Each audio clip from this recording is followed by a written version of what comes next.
Okay. Well, if I could perform one of my songs, what era would it be?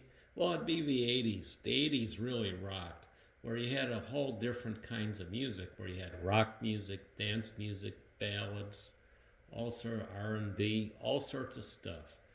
That was a really great era to be in because the music really was the best. A lot different than what you hear today on the radio. It just that everything just was nuts. Every song was a hit song when you listen to the 80s. That's why the 80s music is so popular. And when you're even listening to the commercials, you're listening to music from other eras more so than today's songs. So when you're listening to the commercials, you're listening to a lot of 60s, 70s, 80s music in the commercials today. It's really amazing the longevity of the songs that people are still listening to songs that were made 50, 60 years ago. And it's just that they were solid songs. They had a really great story. People could relate to them. And that shows you that when you do things and you do quality, it will always survive uh, the era of any time period. So if I could perform and share my songs, I'd like to go back to the 1980s.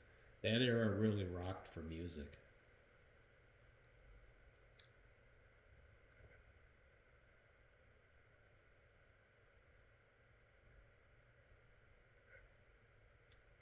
Well, the most challenging aspect of songwriting or putting songs together is how it's all going to work. You have to have music where your words dance to the notes on what you're trying to portray. Plus, people got to understand your lyric and relate to it. So that is the biggest challenge when putting the songs together. Yes, we've redone demos two, three, four, five times to get the music right, or I had to rewrite the lyrics to fit the music. Because sometimes you have to work with your person that you're collaborating with to have a successful venture for the two of you. And so sometimes, yes, it doesn't work, and you just have to work it out. I had a song called Fallen where the music, I had to change instruments to bring the music out. And it came out to like an old style Rolling Stones song. And it came out awesome when we got done with it because we changed some of the instruments, especially adding the trumpet to it. So you have to work with your song. Sometimes you got to change instruments, and it's how putting it together to make it all work in the end.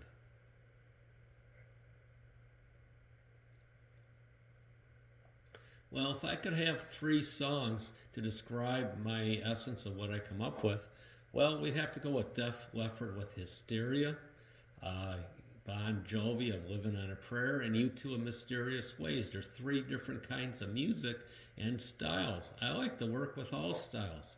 I don't have anything in mind when I write the lyrics. I just write them out. My partners always know how to find the music to make it work, and it can be anything. It can be country, rock, ballads, pop rock, yeah, R&B, and so it doesn't. So I use all the influences in my writings, in my lyric sheets, but the lyrics will let you know what kind of music to write because it sort of got a beat of its own when you're reading it in the flow. It's all in the flow direct in your words and how it's going to work with each note in the music when you write that. So, and I'm fortunate that I work with partners who understand my lyrics and they write the music, and it usually comes out pretty good. It's been a really amazing product that right now I have released on the music platforms 28 songs from when I started in 1985. Yes, some of the songs are instrumentals, but people love instrumentals too. So it's just been an amazing process in how we've gotten there.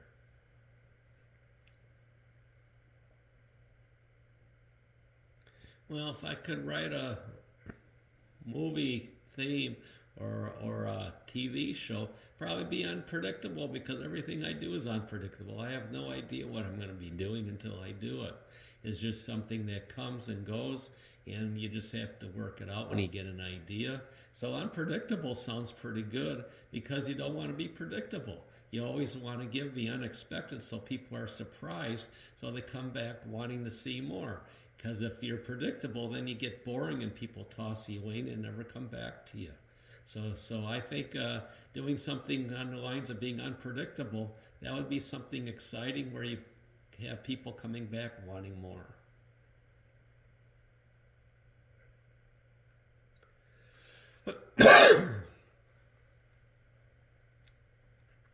Well, what is one of the breakthroughs in my writing career?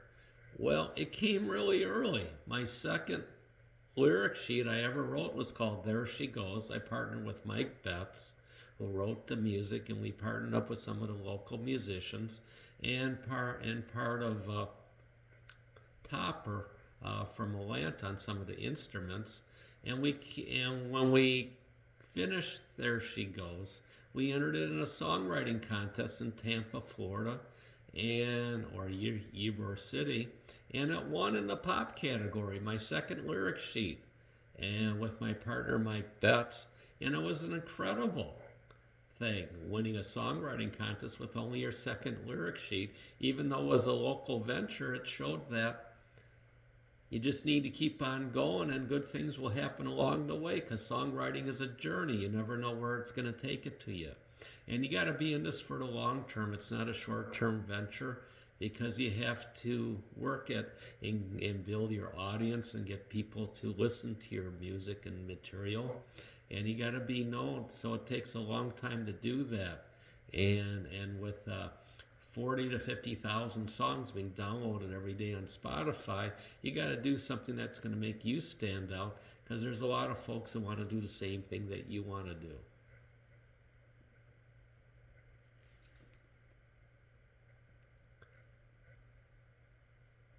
When I'm making songs, I've been asked, what's my favorite instrument? Well, I like to use several instruments. I like sax, trumpet, violin, harmonica. I like things that are going to make the music come alive, where people can hear that and hear the lyrics bounce off the notes, because everything's got to work together between the music and the lyrics. And I like to use instruments where it makes the song come alive. I don't like boring songs, or you're going to hear the same thing all the way through. I like to mix it up with different instruments so it gives more flow and it gives more personality into a song, because you want your song to be sticking in people's heads when they're listening to the lyrics, and having a catchy melody always helps, along with the key of the lyrics and how it's going to all work together. Where I like having my songs bounce off the music, because people always want to have a good beat. And not only that, when you have a song, they want to be able to dance to it too. So, you have a lot of people that like to sing in the showers and stuff, and when they're listening to your songs. So you got to have something that works together and people can relate on how the music and your words are working for them.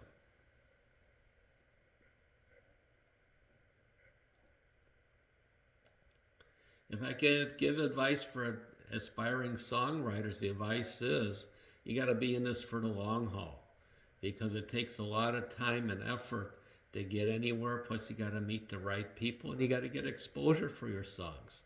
If you're touring, selling merchandise, CDs, on the social platforms, you got to work it. Yeah, you got to be in this for the long term. There's a lot of people who have made songs years ago and they're finally being brought out into the marketplace with a different artists. It's not a one size fits all deal. You got to make it fit for you, and you got to cater to your audience. Because if you're not in this for the long term, you're not going to last. And we all have dreams and goals. I have dreams and goals. My dream and goal is to bring my reality TV show, Breakin Hits, to the mainstream, either online or on a major television network. And I've been working on Breakin Hits since 2010. So we're already working on 13 years, because this is coming to the end of 2023. And so we all have goals and dreams, and you got to be in this for the long term. And I've been writing lyrics since 1985. So we're working on closing in on 40 years in 2025. So that's a lot of time. I have a lot of material.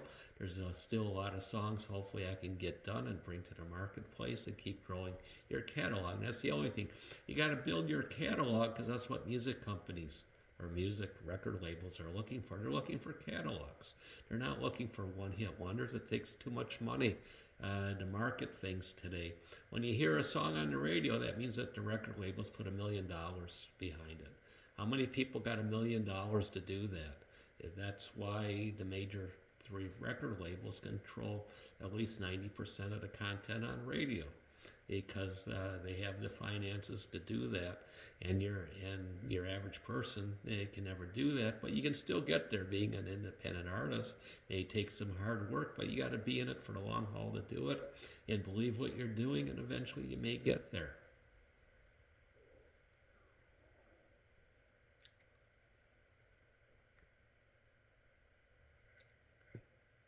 The first time I heard my radio was back in 1986 for my song "There She Goes" that I collaborated with Michael Betts. That's when I had the nightclub Glenn's Quarterdeck Lounge on Treasure Island from 1983 to 86. We entered our song into a songwriting contest, and "There She Goes" won. And one of the things that we got is that we got played on regular radio. So it was kind of cool hearing your name on the radio and hearing this song. And we've had some other success. We used to have a record uh, company in our Tyrone Square Mall in St. Petersburg, Florida called Camelot Records. And when we did the songs, they actually played "There She Goes" on the loop along with "Secretly Baby, I Love You." And it was really cool because we didn't have any records. We didn't know about pressing records and doing things. But the manager always told me, why don't you press records? We got people who want to buy your songs. So that was pretty cool too, along with being on the radio. If I knew back then what I knew now, we would have absolutely pressed records and we would have sold, and we could have probably gone a different avenue with a different career in going further in the music business. But we didn't know then what we know now. But hearing your song on the radio and your name, it gives you goosebumps because it's pretty cool hearing that.